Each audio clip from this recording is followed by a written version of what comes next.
Okay बच्चा लोगों, 11th English medium वाले बच्चों के लिए फिजिक्स में जो चैप्टर नंबर 7 है उसका लेक्चर नंबर 11 लेके आए दोस्तों। आपने लेक्चर 10 में देखा, क्या देखा? जो आपने दिखाया सर वो क्या था?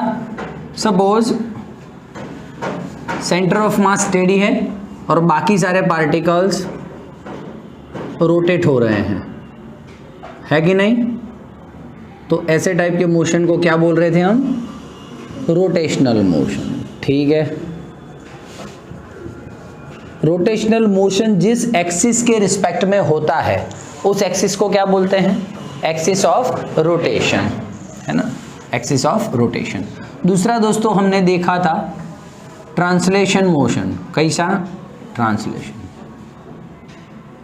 एक पार्टिकल, एक पूरा बॉडी है, रिजिड बॉडी, इधर से उधर दौड़ रहा है। ड्यूरिंग दैट मोशन ये और ये पार्टिकल जब पूरा बॉडी यहाँ पे आएगा तो ये पार्टिकल इस टाइम यहाँ पे था, तो मोशन के बाद कहाँ पे होगा? वहीं पे होगा सर। यहाँ पे था तो यहीं पे होगा, यहीं पे होगा। ठीक है, so this type of motion is called translation motion.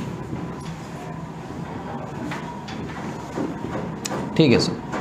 Translation motion में जो सेंटर ऑफ मास होता है वो क्या करता है? लीनियर मोशन करता है। सेंटर ऑफ मास क्या करता है? लीनियर मोशन करता है। ठीक है, और रोटेशन मोशन में सेंटर ऑफ मास स्टेडी होता है। ठीक है, ठीक है दोस्तों। अब हम जब भी बात कर रहे हैं कि कोई या तो कोई एक पॉइंट स्टेडी होता है, कल बात की थी हमने, फिर पूरा ऐसे घूमता है ना? हाँ या ना बोल दे। ये घूम के तेरे को अगले को पता चला रे, यहाँ से घूम के इधर आया तो मतलब ये पॉइंट इधर आया होगा, ये पॉइंट इधर आया होगा, ये पॉइंट इधर आया होगा, ऐसा पूरा घूम के सब आते हैं, है ना? जैसे कि वो स्केल कल घुमाया था मैंने लास्ट लेक्चर में, वो वाली बात कर रहा हूँ। ओके दोस्तों, अब एक जोरदार लेवल का टाइप है, रोटेशनल मोशन की ही बात करूंगा, लेकिन थोड़ा हटके है, थोड़ा हटके है। कैसे देख लेते हैं हम।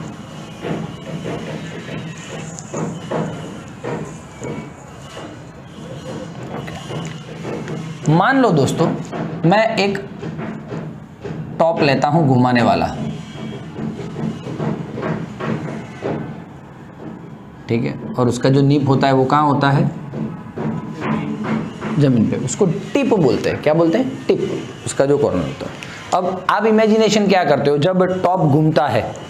बमेड़ा बोल सकता हूँ, है ना, सिंपल अपना, हाँ घर की भाषा लगती है। ये घूमता है, ठीक है, तो आपको लगता है कि जो जमीन के साथ जो कांटेक्ट पॉइंट है वो एक ही जगह पे रहता है? नहीं सर, थोड़ा थोड़ा थोड़ा थोड़ा आगे पीछे होता रहता है। हाँ या ना बोल दे, है ना? हाँ। तो दोस्तों लेकिन आपको समझाने के लिए बुक वाले ने बोला है कि कांटेक्ट पॉइंट स्टेडी है, कांटेक्ट पॉइंट है वो स्टेडी है, अपनी जगह से नहीं हिलेगा। तो मैं मान के चल रहा हूं कि जो टॉप है उसी जगह, यहाँ पे जो टिप चिपका हुआ है उसका, उसी जगह पे गोल गोल घूम रहा है स्टार्टिंग में। दोस्तों टाइम जाने के बाद वैसे नहीं घूमता है वो, टाइम जाने के बाद थोड़ा सा उसका सर्कल बढ़ जाता है, तो जूम जूम जूम जूम, फिर मर जाता है। हाँ या ना बोलते? उसका रोटेशन स्टार्ट हुआ, प्योर रोटेशन स्टार्ट हुआ, zoom zoom zoom zoom zoom zoom zoom zoom zoom zoom, और फिर गया। हाँ या ना? तो दोस्तों वो सीन मैं आपको क्रिएट करना चाह रहा हूं, आपके सामने देख लेते हैं दोस्तों। तो इस बार जो ये टॉप है वो रोटेशन मोशन ही कर रहा है, लेकिन थोड़ा कहाँ पे डिस्टर्बेंस हो रहा है देखना। ये हमने जो इमेजिनरी एक्सेस हम मानते हैं हर बार, जैसे कि मैं इसको घुमाता हूं, मैं इसको घुमा रहा हूं, ये रहा, तो आपके माइंड में इमेजिनरी एक्सेस कहाँ आता है? रोटेशन एक्सिस कहाँ आप इमेजिन करोगे? ये रहा सर। मान लो मैं इसको ऐसे घुमाता हूँ आड़ा, तो एक्सिस आप ऐसे इमेजिनेशन करोगे, ठीक है। अब सोच लीजिए ऐसे घूम रहा है तो आप एक्सिस कैसे इमेजिन करोगे? ऐसे इमेजिन करोगे। तो दोस्तों टॉप है वो ऐसे ही तो घूम रहा है, ऐसे घूम रहा है कि नहीं घूम रहा है? तो अब उसका तू जो एक्सिस है जिसके रिस्पेक्ट में घूम रहा है, जिसके करस्पॉन्ड में घूम रहा है, वो कहाँ इमेजिन करेगा? यही वाला इमेजिन करेगा। तो वैसा ही मैं एक्सिस इमेजिन किया हूं, ये रहा। बोलिए यस और नो, इसको क्या बोल सकते हो आप, रोटेशन एक्सिस या तो वर्टिकल एक्सिस, चलेगा? ठीक है, रोटेशन एक्सिस को मैं स्टेडी रोटेशन एक्सिस बोलूंगा और उसके रिस्पेक्ट में आपका पूरा टॉप है जो वो घूम रहा है, हाँ या ना बोल दे, ठीक है? ओके दोस्तों, घूम रहा है लेकिन टाइम जाने के बाद क्या होता है, वो इस हिसाब से नहीं घूम पाता है और कुछ चक्कर अलग हो जाता है। वो चक्कर क्या है, समझना बात को। ये रहा आपका इमेजिनरी एक्सिस, खुद टॉप घूम रहा है, ये रहा टॉप का एक्सिस। टॉप का एक्सिस खुद का तो होगा ना, ठीक है? ये रहा। इस केस में क्या था, टायर घूमता है तो टायर का एक्सिस भी यही और उसका घूमने वाला रोटेशन एक्सिस भी वही, ठीक है? हाँ या ना? ठीक है। तो दोस्तों जो टॉप घूम रहा है, टॉप का एक्सिस भी यहीं पे होगा और जो हमने इमेजिनरी एक्सिस लिया वो भी यहीं पे होगा। पहले तो क्या होता है दोस्तों, टॉप घूमता है, थोड़ी देर के बाद आपको नहीं लगता कुछ ऐसा सीन हो जाएगा?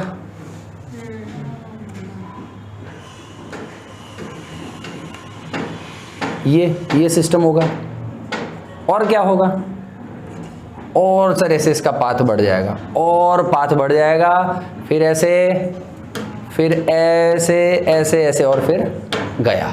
बोल हाँ या ना?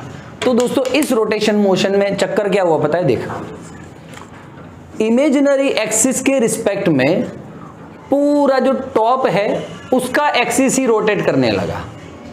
बोल हाँ या ना? तो जिस रोटेशन मोशन में, जिस मोशन में खाली रिजिड बॉडी न घूम के, रिजिड बॉडी का, ऐसा बोल सकते हैं, रिजिड बॉडी का खुद, रिजिड बॉडी का एक्सिस स्टेडी एक्सिस के आसपास घूमने लगे। घूम रहा है कि नहीं घूम रहा है? प्योर रोटेशन मोशन में क्या हो रहा था, ये रहा, थोड़ा टाइम गया उसके बाद ये बोल हाँ या ना? जूम जूम जूम जूम, है ना? फिर थोड़ा और टाइम जाएगा तो ऐसे वैसे और फिर क्या हो जाएगा, बंद हो जाएगा, है कि नहीं? तो दोस्तों ऐसा मोशन कि जिसमें खुद रोटेशन एक्सिस के रिस्पेक्ट में, ये मैं बना दे रहा हूं,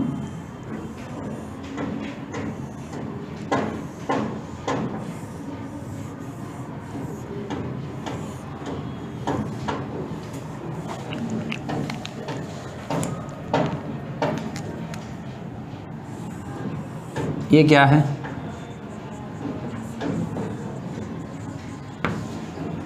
कि नहीं?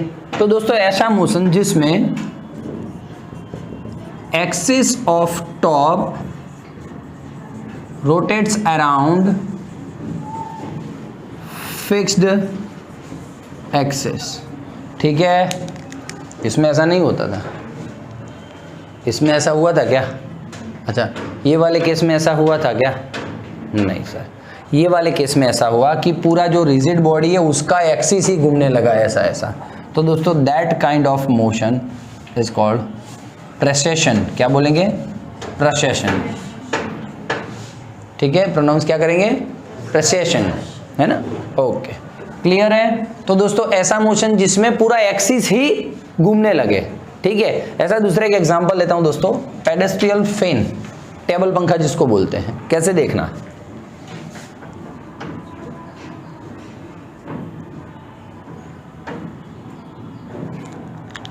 अभी नया छुड़वा है इंस्टॉलमेंट में, ठीक है? छोटा रह गया पंखा, ठीक है? समझ गए ना यार? अब आप पंखा देखने थोड़ी आओ, इधर दुकान थोड़ी है। नहीं मने तो आवो પાંખિયા वालों नहीं गमे पंखो, ठीक है? जो हो वो यार, ठीक है?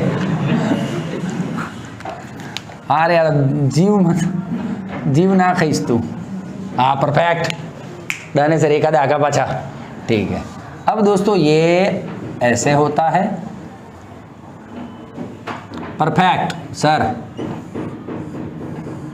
परफेक्ट, डन है? ऐसे ही टेबल पड़ा होता है ना? ओके दोस्तों, अब आप बताइए दोस्तों, ये जो टेबल पड़ा हुआ है, मतलब ये सपोर्ट है, उसका एक्सिस यही है ना? ओके दोस्तों, तो ये मेरा फिक्स्ड रोटेशन एक्सिस है, ठीक है, और उसके रिस्पेक्ट में जो पंखा है ऐसे होगा। बोल हाँ या ना। यही सीन क्रिएट कर रहा हूं मैं। अब तू देख, ये घूम रहा है ऐसे,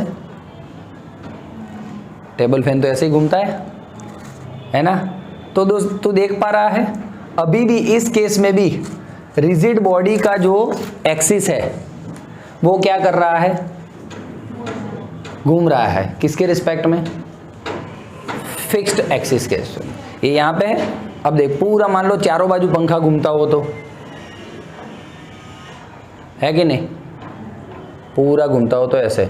तो देखा आपने दोस्तों, ये जो एक्सिस है रोटेशन एक्सिस के रिस्पेक्ट में क्या कर रहा है, गोल गोल घूम रहा है। तो इस केस में भी मैं लिख सकता हूं दोस्तों ये वाला सिस्टम।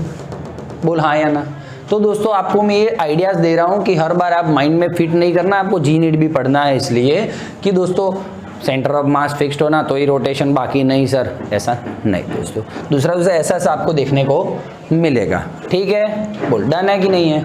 ओके दोस्तों, एक अच्छी थियरी करवाता हूं मैं। यहाँ पे दिख रहा है बच्चों को, यहाँ पे लिखूँ तो नहीं लिखने का ना, पाप लागिन डस्टर कहाँ गया रे।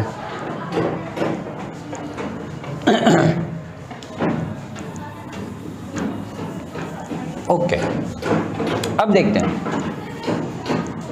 मान ले मैं फिर से ये टॉप का एग्जांपल लेता हूं, कुछ काम है मुझे, बस मारा लेक्चर मत पछाड़ो बधु।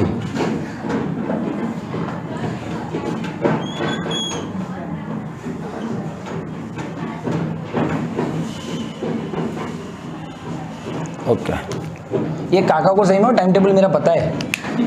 कल भी गुजराती मीडियम में पे लेक्चर तो ठगा ठोकवा मंडोला में शांति रहा। मेरा लेक्चर जैसे ही फिनिश हुआ उसके 5 मिनट पहले काका बंद है। हाँ ये करूँ पर करे करे यार, पत्थर फाड़ ना किया हमारी काले तो ठीक है। ओके दोस्तों, तो दोस्तों अभी शांति से सुनना, ये एक रिजिड बॉडी है। टॉप रिजिड बॉडी है कि नहीं है, रिजिड बॉडी का मतलब सॉलिड बॉडी। ठीक है, ओके दोस्तों अब ध्यान से सुनना, ये रिजिड बॉडी इस एक्सिस के रिस्पेक्ट में घूम रही है। ठीक है, ओके सर। अब आप देखना, बहुत ही लेवल से बात करने वाला हूं मैं। ये रिजिड बॉडी इस रोटेशन एक्सिस के आजू बाजू घूमेगी। ये जो टॉप है रिजिड बॉडी है उसका मान लो एक पॉइंट यहाँ पे है। हाँ सर है, कहाँ ना बोलता हूँ, होंगे ही ना पॉइंट्स तो उसके। दूसरा पॉइंट यहाँ पे है, एक पॉइंट इसके पार्टिकल्स, पॉइंट्स मतलब पार्टिकल्स की बात कर रहा हूँ, यहाँ पे भी होगा, यहाँ पे भी होगा। सर एक पॉइंट यहाँ पे भी होगा, बिल्कुल सर। पार्टिकल तो हर जगह होंगे कि नहीं होंगे। ठीक है दोस्तों, मुझे खाली ये इमेजिन करवाना है आपसे कि मैं मान लो इसको रिजिड बॉडी के टाइप में लूँ, इस खाली एक पतली प्लेट को, और मैं घुमाता हूँ तो इसके सारे पार्टिकल एक ही प्लेन में घूम रहे हैं कि नहीं घूम रहे हैं। What is plane. तू नोटबुक में पेन से कुछ लिखता है तो जितने अक्षर तूने लिखे हैं उन अक्षर का प्लेन कौन, चौपड़ा, तेरा पेज। हाँ या ना बोल। तो ये सारे पार्टिकल्स घूम रहे हैं, वो कहाँ पे घूम रहे हैं, इस प्लेन में ही घूम रहे हैं, है कि नहीं। तो ये एक ही प्लेन में घूम रहे हैं, मैं मानता हूँ। लेकिन आप दोस्तों देखो, शांति से सुनना, ये जो है ये पॉइंट, इसका पार्टिकल यहाँ पे है, यहाँ पे, यहाँ पे। ये पार्टिकल जब टॉप घूमेगा तब ये पार्टिकल कैसे घूमेगा, ऐसे घूमेगा गोल। ये पार्टिकल कैसे घूमेगा, ये ज़्यादा होशियारी मारेगा, ऐसा करके। दोस्तों अब ये पार्टिकल कैसे घूमेगा, ऐसे। ये पार्टिकल कैसे घूमेगा, ऐसे। बोल हाँ या ना। तो दोस्तों आप देख पा रहे हो, रिजिड बॉडी ऐसा लिया है मैंने कि जिसमें पार्टिकल्स अलग अलग प्लेन में घूम रहे हैं। बोल हाँ या ना। इन दोनों का प्लेन सेम है। देख, एक यहाँ पे और एक यहाँ पे, तो ये यहाँ पे घुमा तो ये भी यहाँ पे घुमा। वो यहाँ पे दोस्त, तो वो यहाँ पे घुमा और ये यहाँ पे घुमा। तो इस और इस प्लेन में आपको पता नहीं चला, इसका पूरा प्लेन अलग है। जैसे कि इसको इमेजिनेशन करवाऊँ आपको मैं, तो ऐसे ये टॉप है, ठीक, उसके प्लेन बनाता हूं मैं, बहुत सारे प्लेन से बना हुआ है। बोल हाँ या ना। प्लेन समझ रहे तू, एरोप्लेन नहीं। मैं उसको क्रॉस सेक्शन काटूं इसके तो कितने प्लेन बनेंगे? बहुत सारे। तो हर एक प्लेन में दोस्तों कुछ ना कुछ तो पार्टिकल्स होंगे। यहाँ पे होगा वो इस प्लेन में घूमेगा, यहाँ पे होगा वो भी इस प्लेन में घूमेगा, लेकिन यहाँ पे होगा वो इस प्लेन में, इस प्लेन में। समझ रहे हैं कि नहीं समझ? प्लेन का मतलब समझ रहे हैं तो ओके। तो दोस्तों रिजिड बॉडी पे डिपेंड है। मैं ऐसा रिजिड बॉडी लूं तो सारे पार्टिकल्स एक ही प्लेन में घूम रहे, देखो गोल गोल गोल गोल, है ना। और ऐसा बॉडी लिया तो बहुत सारे पार्टिकल्स है वो अलग अलग प्लेन में घूम रहे हैं। ये दोस्तों इसके क्या बोलते हैं, इसके कैरेक्टरिस्टिक्स हैं रोटेशन मोशन के सारे मैं जो आपको समझा रहा हूँ। तो नहीं समझ में आया please raise your hand, kindly raise your hand. ऐसा ठीक बा ओके दोस्तों। मैं अब इसकी जगह पे कुछ और कोई डायग्राम ले लूँ तो तुझे क्या फर्क पड़ता है दोस्तों? ये रोटेशन एक्सिस है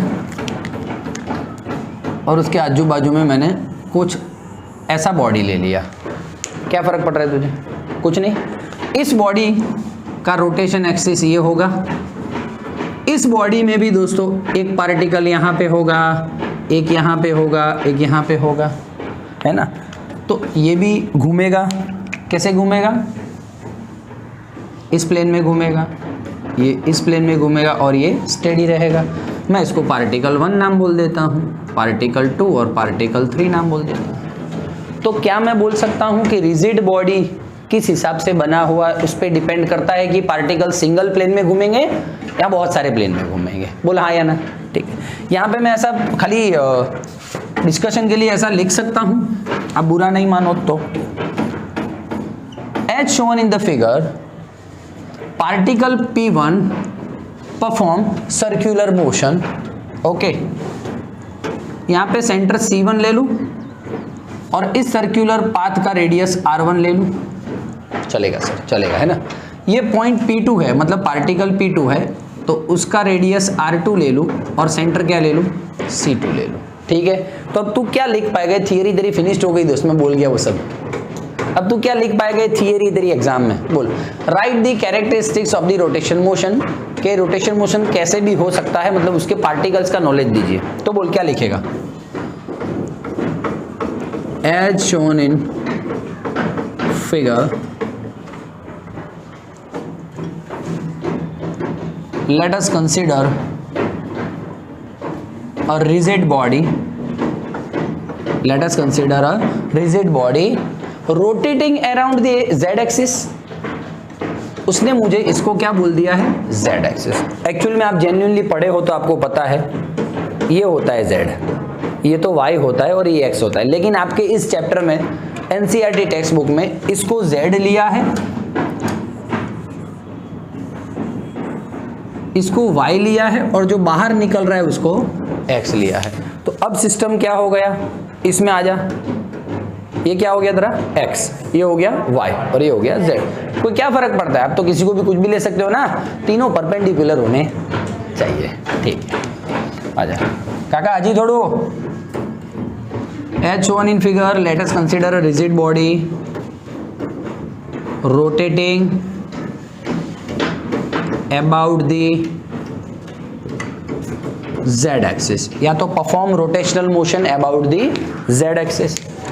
दोस्तों there are many particles in this rigid body, let us consider particle P1, P2 and P3। ठीक है, let us consider, to make you understand, let us consider particle P1, P2 and P3 of rigid body। ठीक है, P1 का तुझे बोले कि तारीफ कर, तो क्या तारीफ करेगा? तारीफ ये भी तो सच है कुछ भी नहीं। क्या तारीफ करोगे? सर P1 is rotating, या तो P1 perform circular motion, yes, with radius R1 and center C1। तो चलिए P1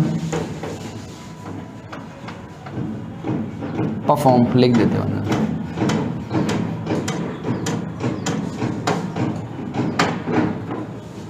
circular motion circular motion और with R1 and centre C1। आपके लैंग्वेज में आप ऐसा भी लिख सकते हो, सेंटर C1 और रेडियस R1 वाले सर्कल पे P1 घूम रहा है, P1 rotating around the circle of radius R1 and centre C1। ठीक है, फिर दोस्तों आप दूसरा क्या लिखोगे? बोले यहां से लिखता हूं मैं, P2 परफॉर्म्स सर्कुलर मोशन, बोलिए, about the circle with radius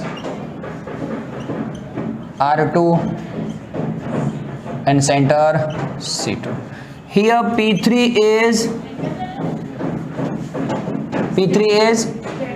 why 8, P3 is 8 rotation axis, या तो P3 is on rotation axis, so it is steady।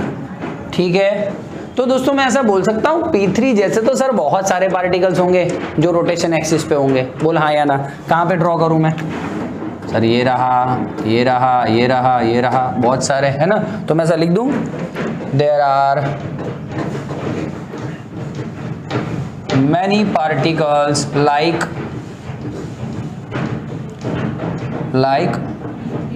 P3 which are study. ठीक है, बोल बस 3 का उन्होंने बोला हुआ है ऐसा लेने का, तो बस खाली इतना ही लिखना है आपको एग्जाम में। How is that? क्लियर है? तो आपको ये, अच्छा दूसरा पॉइंट लिखना हो तो बना के बहुत सारे पॉइंट लिखते हो, जैसे कि P1 और P2 परफॉर्म कर रहे हैं, आप P1 और P2 का तारीफ कर सकते हो। कैसे? But P1 and P2 are in P1 P2 are performing, या तो P1 and P2 perform circular motion in different plane। बोल हाँ या ना, है कि नहीं? और ये डिफरेंट प्लेन में मोशन करेगा, वो किस पे डिपेंड है? रिजिड बॉडी के शेप पे डिपेंड है। वो ऐसा प्लेट जैसा हुआ तो सारे एक ही सर्कल में, मतलब एक ही प्लेन में परफॉर्म करेंगे, और ऐसा हुआ तो अलग अलग प्लेन में परफॉर्म करेंगे। बोलिए कहाँ तकलीफ है? ये तो आपको समझाने के लिए बताया था एक्चुअली में, ये ओरिजिनल है। ठीक है, ये ड्रॉ नहीं करना आप एग्जाम में। तो ये है थियरी। बोल, थियरी में आपको बोला गया इतना लिखो और प्लस प्रेसेशन बताइए टॉप का और टेबल फैन का। तो टॉप का और टेबल फैन का भी आपको अंदर लिखना पड़ेगा। तो आप टेबल फैन टॉप के बारे में क्या लिखोगे? चलो आपके वर्ड्स में, late us consider a top which is moving or rotating about the rotation axis initially, okay, after some time what happened, a axis of top rotate about the rotation axis, that is called precession। ठीक है, but in this case a contact point remain at the same place, contact point is steady, is at rest। ठीक है, till the end। ठीक है, ऐसा ही आप table fan में क्या लिख सकते हो? सेम सर, टेबल फैन का जो एक्सिस होता है, axis of the table fan और pedestal fan is rotating around the fixed axis. ठीक है, इट परफॉर्म्स प्रेसेशन। ठीक है, तो ये दोस्तों मैं आपको दर्पण में टिक करवा देता हूँ कि कितना आपको लिखना है। बहुत सारा दिया है अंदर, इतना सारा लिखना नहीं है। बोल हाउ इज दैट? क्लियर है? पक्का? चल ठीक है, स्क्रीनशॉट ले ले एक बार। ओके दोस्तों, ओके लेट्स स्टार्ट। दोस्तों अभी हम छोटी छोटी बातें करेंगे जो आपको चैप्टर में काम में आने वाली, जैसे कि आपने स्केलर प्रोडक्ट पढ़ा था। हाँ सर, हमें पता है स्केलर प्रोडक्ट पढ़ा था। आज हम वेक्टर प्रोडक्ट पढ़ेंगे दोस्तों।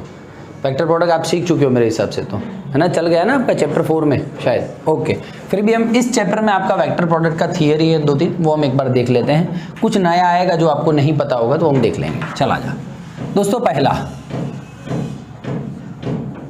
टॉपिक है मेरा आज का vector product of two vectors.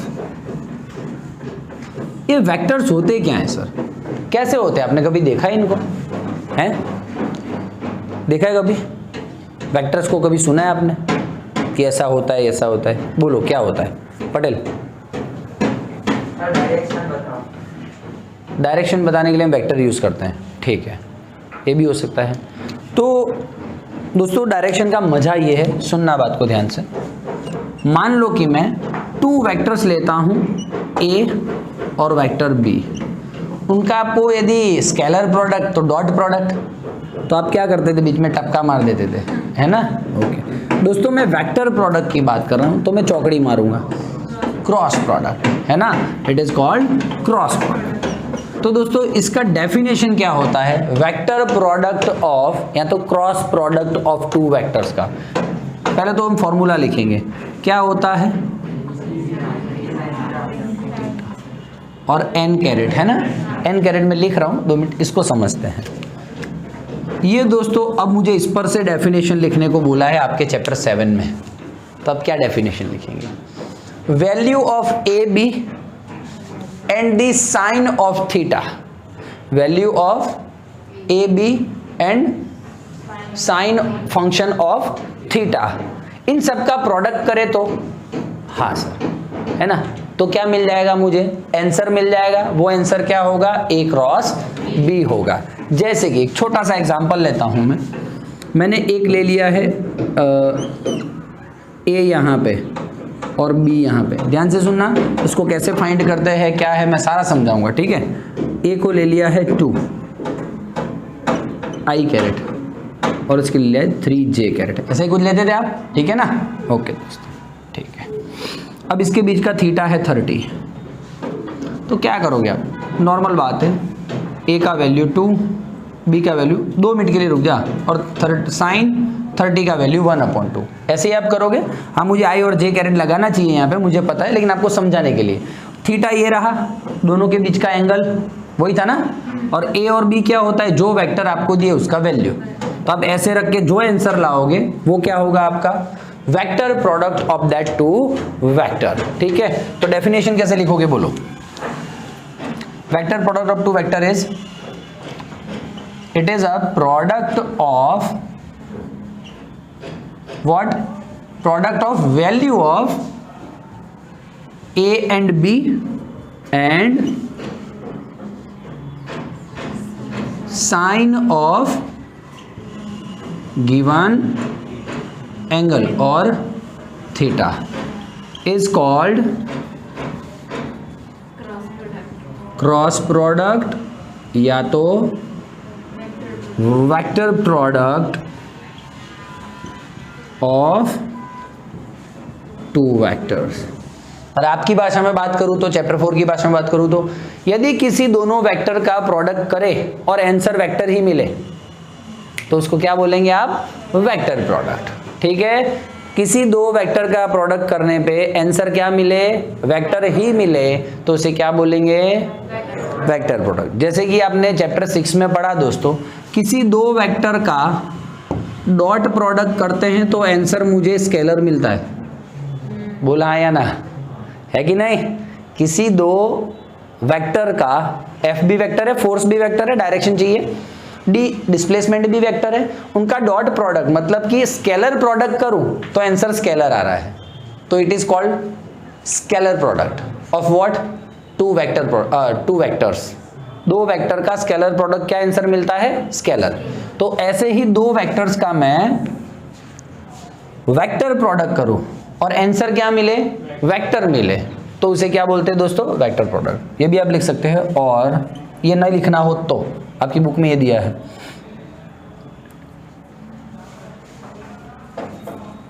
क्या बोला, हाँ, रिजल्ट ऑफ, ऐसा लिख सकते हैं, result of vector product of 2 vector is vector quantity, this is called vector product of 2 vector। ठीक है, तो फिर से ऐसे याद रखना है, उसको ऐसा गोखन पट्टी नहीं करना है। बोल फटाफट, वेक्टर प्रोडक्ट कब बोलूंगा? जब दो वेक्टर का वेक्टर प्रोडक्ट करूंगा और आंसर क्या मिलना चाहिए? वेक्टर ही मिलना चाहिए। ठीक है, अब दोस्तों इसको वेक्टर प्रोडक्ट को पीछे आप n लिखते हो, n कैप। ये n कैप किसके लिए होता है? Only for direction and it is unit vector. हाँ या ना बोल दें दोस्तों। तो यूनिट वेक्टर होता कहाँ पे? ये डायरेक्शन का ही तो मेन पंगा है, डायरेक्शन का ही तो पंगा है दोस्त। तो डायरेक्शन समझाने जा रहा हूं दोस्तों मैं। दो टाइप से आप डायरेक्शन फाइंड कर सकते हो, बुक वाले ने बोला है। जैसे कि ये रहा, ये ए वेक्टर है, डायरेक्शन आ गया तेरे पास। हाँ, ये बी वेक्टर है, तो डायरेक्शन आ गया आपके पास। दोस्तों ए है और बी है, इनका मुझे वेक्टर प्रोडक्ट करना हो ना दोस्तों, बहुत इजी बात है। स्केलर तो एकदम इजी था, पपलू था, समझ ले, कुछ नहीं था। वेक्टर उससे भी बहुत इजी है। ए और बी है, इन दोनों का रिजल्टेंट जो वैल्यू आए, वैल्यू तो कोई इशू नहीं है, 2 × 3 6 हो गया, लेकिन डायरेक्शन मेन है कि इन दोनों का रिजल्टेंट कहाँ मिला। जैसे कि आपको पता है, एक यहाँ पे होता है F1, एक यहाँ पे होता है F2, दोनों का टेल यहाँ पे मिला, तो इनका रिजल्टेंट कहाँ होगा? होता है कि नहीं होता है ना? ऐसी ही बात बोली थी हम दोस्तों। दो वेक्टर्स ले रहा हूं मैं, तो उनका क्रॉस प्रोडक्ट का डायरेक्शन कहाँ होगा? जैसे कि इनका डायरेक्शन कहाँ गया रिजल्टेंट का? ये रहा। ऐसे हमने सम भी किया लगभग, ठीक है। अब ए और बी का यदि आपको क्रॉस प्रोडक्ट का या वेक्टर प्रोडक्ट का डायरेक्शन फाइंड करना है तो देखना दोस्तों, दो सिचुएशन है मेरे पास। पहला, एक स्क्रू लीजिए और स्क्रू का जो हेड है, मतलब टिप वाला पोर्शन है ना, अणीदार पोर्शन यानी के भाई, उसको ऊपर रखिए ऐसे। अब दोस्त ए से बी की तरफ स्क्रू घुमा, ए से बी की तरफ स्क्रू घुमा, तो देखो दोस्तों ये टिप वाला पोर्शन है स्क्रू का। अब घुमा स्क्रू, ए से बी की तरफ घुमाना, कहाँ जाएगा? ऊपर जाएगा। फिर से एक बार तू ट्राई कर ले, ए से बी की तरफ घुमा। चल ऐसे ही घुमाता हूं, एंटी क्लॉकवाइज जा रहा है सर, तो नल का खुलना ही खुलना है, नल खुल जाएगा, मतलब स्क्रू कहाँ जाएगा? ऊपर जाएगा। समझ में आ रहा है दोस्तों? तो ए क्रॉस बी का जो डायरेक्शन है वो किस डायरेक्शन में होगा? ऊपर की तरफ। थोड़ा कहानी में ट्विस्ट, अब यहां पे ए और यहां पे बी है, तुझे राइट हैंड में ही स्क्रू पकड़ना है और अब उसको घुमाना है ए से बी की तरफ। मैंने क्या पूछा है तुझे? ए क्रॉस बी पूछा है, तो ए से बी की तरफ घुमा, अब स्क्रू नीचे जा रहा है दोस्तों। तो आप ऐसे डायरेक्शन पता कर सकते हो। चल मैं बी क्रॉस ए बोलूं तो ये बी है और ये है, तो दोस्त क्या करेगा तू? तो बी से ए की तरफ तुझे घुमाना है स्क्रू को ऊपर, ये बी है और ये है, बी से ए की तरफ स्क्रू घुमाना है नीचे दोस्तों, ठीक है। तो आप ए और ए क्रॉस बी का डायरेक्शन कैसे फाइंड कर पाएंगे? By using right hand screw rule, right hand screw rule. चल आ जा। तो दोस्तों ये रहा ए, ये रहा बी वेक्टर, ठीक है। उनके बीच कुछ एंगल था, उनके बीच कुछ एंगल था, वो एंगल क्या है? थीटा, ठीक है। चला जाओ। आप स्क्रू को ए से बी की तरफ घुमाओगे, स्क्रू को ए से बी की तरफ घुमाओगे, चलो घुमाओ। कहाँ जा रहा है स्क्रू? ए है बी है, ऊपर जा रहा है। तो आपकी बुक में ऐसा ड्राइंग दिया है,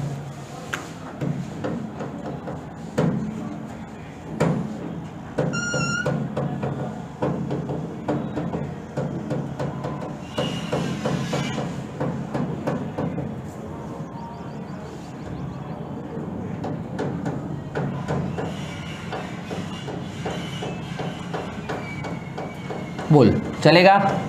क्यों स्क्रू ऊपर की तरफ ऐसा उसने किया? आप देख पा रहे हो ए बी ऐसा करता हूं मैं, तो डायरेक्शन कहाँ मिल रहा है मुझे? ऊपर की तरफ मिल रहा है। हाँ या ना बोल, ठीक, डन है ना? कुछ बच्चे बोलते नहीं सर ऐसा नहीं घुमाना है, मुझे यहाँ से घुमाना है ऐसे, वो भी उसे आपके माइंड में आइडिया होता ना। चल ए से बी घुमा, ए से बी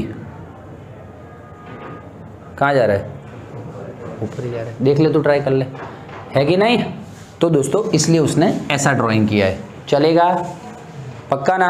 ओके दोस्तों, ठीक है। तो राइट हैंड स्क्रू लॉ, तो यहाँ पे रिजल्टेंट क्या मिलेगा, ए क्रॉस बी, जिसको उन्होंने बोल दिया है सी नाम बोल दिया है। तो ऐसे ही बोलना ये सीन होगा ए बी और ये सी, पक्का। तो दोस्तों आराम से बोलना ए बी और सी है, ए और बी दोनों एक ही प्लेन में है, देख ले एक ही प्लेन में है, तो उस प्लेन के हमेशा परपेंडिकुलर होगा कौन, ए क्रॉस बी। ए क्रॉस बी का डायरेक्शन हमेशा ए और बी से जो प्लेन बन रहा है उसके परपेंडिकुलर में होगा, ठीक है दोस्तों। तो मैं लिख देता हूं ए क्रॉस बी के लिए, ओके, ए क्रॉस बी को मैंने क्या मान लिया है, इट इज डिनोटेड एज सी। चला जाए ए क्रॉस बी के केस में व्हेन, तो डायरेक्ट लिख ले, स्क्रू को हम ए टू बी रोटेट करें, ठीक है, स्क्रू को हम ए से बी रोटेट करें, तो दोस्तों ए क्रॉस बी का डायरेक्शन कहाँ मिलता है, always perpendicular to what, to plane of A and, ठीक है, पक्की बात। तो राइट हैंड स्क्रू से दोस्तों अब मैं थोड़ा ये बात बोलूँ तो ये ए है और ये बी है, बोलो, घुमाओ स्क्रू घुमाओ, ए है और बी है, यहां से ऐसे स्क्रू घुमाएंगे ऐसे जाएगा, ये ए है और ये बी है, बोल ए और बी बाहर आएगा, समझ रहा है कि नहीं समझ रहा है, ये ए होता और ये बी होता तो अंदर जाता, कहीं भी जा रहा है सर जो इससे प्लेन बन रहा है उससे तो वो परपेंडिकुलर ही है, नहीं समझ में आ रहा है, क्लियर बात है, चला जा दोस्तों। दूसरा उन्होंने लॉ निकाला, तो what is it, right hand screw rule, thumb अभी आएगा, थंब अभी आएगा, जैसे कि अभी ए यहाँ पे है और बी यहाँ पे है, इसका थीटा बीच के एंगल है, ठीक है, ए और बी दोनों यहाँ पे हैं, ठीक है दोस्तों, ये आपके सामने है ए एंड बी, ठीक है। राइट हैंड लीजिए, आपका राइट हैंड लीजिए और जो आपकी फिंगर्स हैं उनको ए बी, ए यहाँ पे बी यहाँ पे है, ए क्रॉस बी पूछा है मैंने, ए क्रॉस बी पूछा है तो पहले ए से बी की तरफ घूमना है आपको, बी क्रॉस ए पूछता तो बी से ए की तरफ घूमना है आपको, ठीक है, ये रूल समझा रहा हूं, ए से बी है। तो दोस्तों हाथ लीजिए, आपका ये जो फिंगर्स है वो कर्ल करनी है आपको ए से बी की तरफ, फिंगर को कर्ल करना है, घुमाना है ए से बी की तरफ, चलिए ऐसे ऐसे, जो थंब है आपका वही इसका ए क्रॉस बी का डायरेक्शन देता है, बोल हाँ या ना, ठीक है। तो दोस्तों थोड़ा घुमा रहा हूं, ये रहा ए है और बी है, अलग अलग प्लेन ले रहा हूं, पहले ये प्लेन था अब इस प्लेन में, तो आपको माइंड सेट थोड़ा अच्छा हो, बोल अब ए और बी है, ए से बी घुमाना है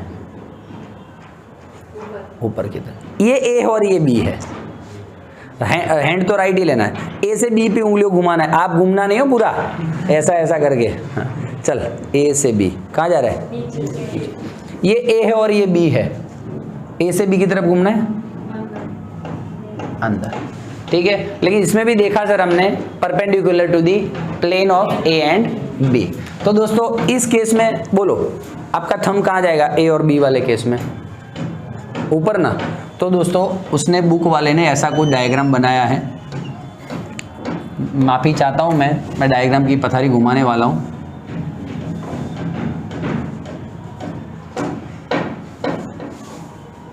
वाह वाह सर, ठीक है ना। तो दोस्तों ये थंब का डायरेक्शन क्या शो करता है, ए क्रॉस बी का डायरेक्शन शो करता है, बोल हाँ या ना, ठीक है कि नहीं है। तो दोस्तों ये छोटी छोटी बातें हैं, इसमें आप क्या लिख पाओगे, when we rotate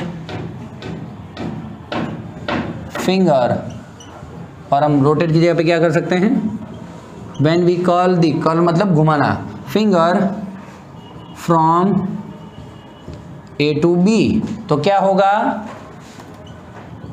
direction of A cross B means C is always perpendicular to the plane of A and B. कहाँ दिक्कत हो रही है बोल? क्लियर है? तो दोस्तों ये ए क्रॉस बी का था।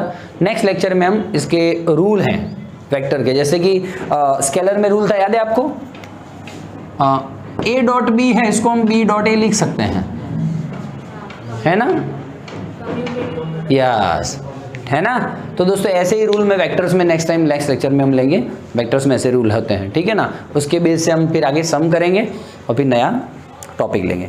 मैं आशा करता हूँ आपको समझ में आया होगा। ठीक है, thank you very much. Next lecture में मिलेंगे, लेक्चर नंबर 12 में। ठीक है, thank you, bye bye, take care. Screenshot ले लीजिए।